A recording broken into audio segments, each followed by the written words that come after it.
Ing-inin ni. Ano na kung ilong nagkit-kit mag-ok-ok. Inginin ni atong bisitahon akong mga alaga gani.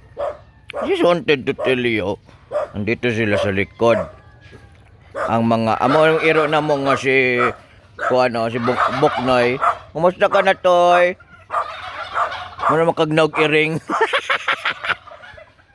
Inginin ni duulo na to kay mag-choir ang akong mga pabo. Inginin ni, "Hay mga pabo. Kumusta na mo? Okay ra mo? Okay ra mo diha mga pabo?" Oh, motubag. Gitrain ko ni sila nga motubag kung pangutanon. Oh, asa man mo gikan? Oh, ganun lang. Asa man mo mga to? Oh, tingog. Asa man mo adto ron?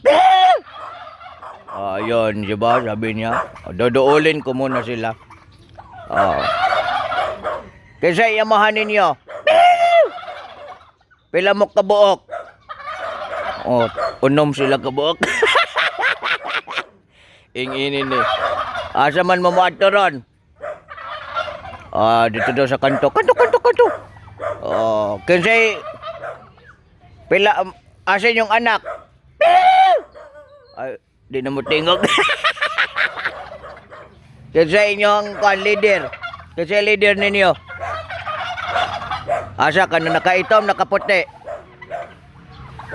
Asa inyong leader? Kanang nakaputi, nakaitom. Ako doon nakaitom ko no. Na sa sulod mo to yung leader na dito.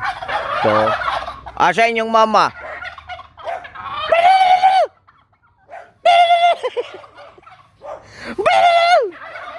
Doolon ako sila kay para atong himamaton itong ngalan.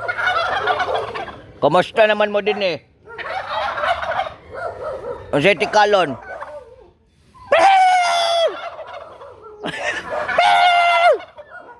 Asa may puti dire, kaning puti. I just wanted to tell you, ito yung mga gumising sa amin. Makamat kami sa buntag kay magtingog-tingog man silang mga pabungan eh. Mo ni oh. Ganun lang masabi mo pagbuntag sa iyo. Magtitingog ganunin mo lang pang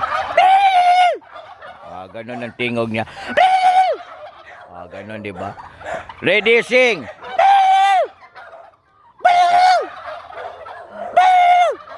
Ganun lang. Pag magpakanta kayo ng pabo, ganun lang ang sabihin nyo. Ready, sing. Another one. Nahilom.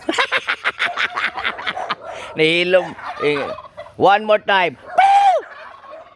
Another time. Ayun, yun ang tingog nila.